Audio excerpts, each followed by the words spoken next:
What's going on? What's going on? C. Nagato Kels here again with another scouting report. I'm going to be working on things, video editing and having an intro and all that going on. Yeah, I had some thoughts. I wanted to get down on video before I even go back home and try to write on anything and I'll forget some stuff. So I'm looking at this fight coming up November 16th with Robson and Navarrete. And Navarrete is looked to be the favor in this fight. And I believe it's because of how he won against Oscar Valdez and how Robson lost to Shakur Stevenson. Yet on that, I feel Robson should win this fight because Navarrete knew that Oscar Valdez is confusing his style and how he wants to fight. So when someone's in the ring confused, you can easily take advantage.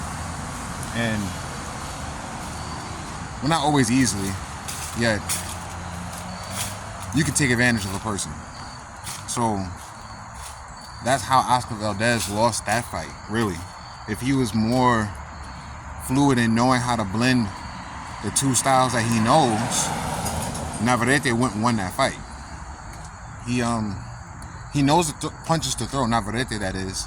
Yeah, his punch technique is very flawed. He leaves himself extremely wide open, like more than Spence.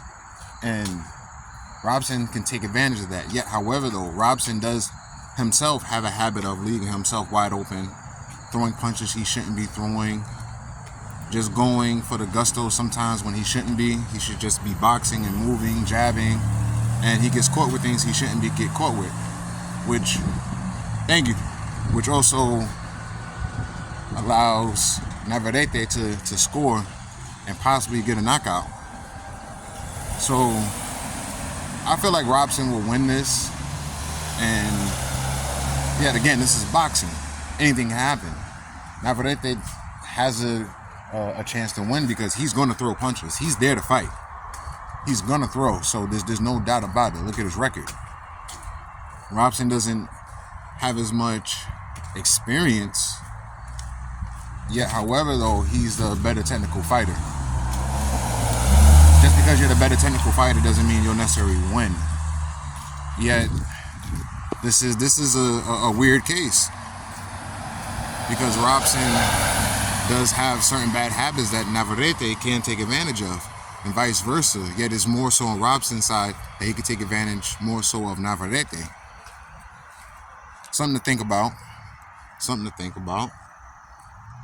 So fight like that is kosher for the culture. I say that because those are two individuals that are gonna put on.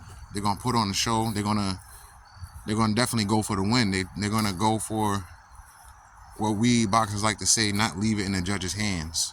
So that's gonna be a good one. I'm still anticipating November 24th, Boo Boo Andre and David Benavidez. I still got Boo Boo winning. This man trained a whole month specifically for David Benavidez. Before David Benavidez was even stepped back in the gym, he'd been lounging, having a honeymoon. Congratulations on the wedding and getting married and all that.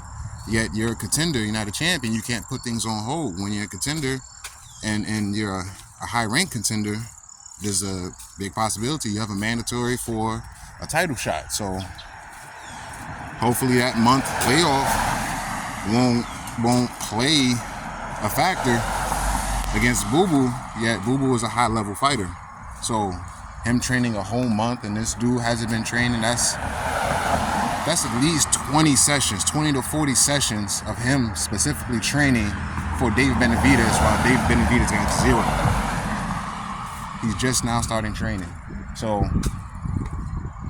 hopefully it'll be a good fight. Yet I think Boo Boo is just gonna demolish David Benavidez once he realized he can only fight at mid-range.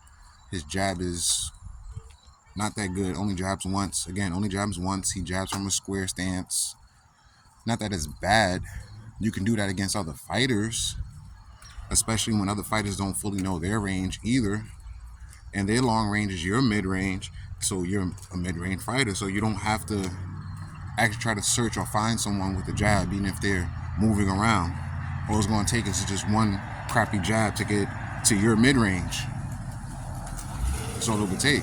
Now you're fighting someone who has good jab defense, and you have a horrible jab, meaning you don't throw more than one jab, and you don't feint, and you don't time your jabs. You just throw the jab for the sake of throwing a jab so you can get mid-range, and that's okay against people who's going to stand right in front of you. Okay, yet that's not good for someone who's going to consistently take an angle, for someone who knows their range and see that you're not good at any other range except mid-range. So hopefully Dave Benavidez can hear this and work on his outside game, his inside game, because his outside game is not there, his inside game is not there. His mid-range is really good because he throws a lot of punches, and his flaws are overshadowed because of the next 2, 3, 4 punches he's throwing. So you hit him one time because of a flawed setup or a flawed punch or a flawed combination, yet he's coming back with 3, 4 more that he's probably going to land because his hands are pretty fast. So those are things that are mostly overlooked, especially when you're winning.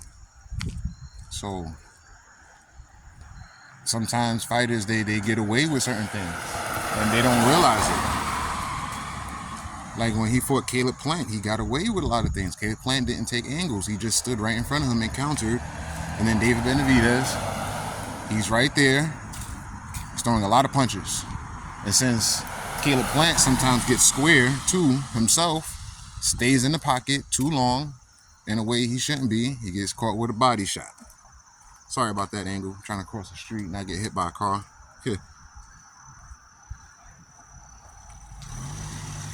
Yeah.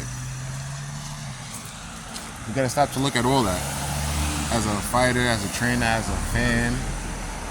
I know as someone who's just a fan, they're not gonna know or see certain things that me as a fighter and as a trainer would see. And that's all fine and dandy, because there are things that I don't see that fans see, that fans put me on to. So it's not like I can't learn from a fan just because this is something I do. I'm not that type of person. Oh, you can't tell me anything because you don't do this. Nah, I'm gonna stop and listen to you because you have 2 eyes just like me. You have an imagination just like me. You have a mind just like me. You can think just like me. And once you say something and you saw that, if you can see that, maybe somebody else sees that. And the fact that I didn't see that means that I need to investigate. And when I sit there and I investigate, I'm like, oh wow, you got a point. I'm gonna look into that even more. I'm gonna study that even more. So I'm open, to things that are not within my perspective, within my knowledge and know-how. So let me recap. I feel like Robson's gonna win. I feel like Boo Boo's gonna win. And the month of November is going to be a good month for boxing. So should be December as well. December looks to be a good month for boxing as well. Yet, here's C. Nagato Kel signing out, letting y'all know what's kosher for the culture. Peace.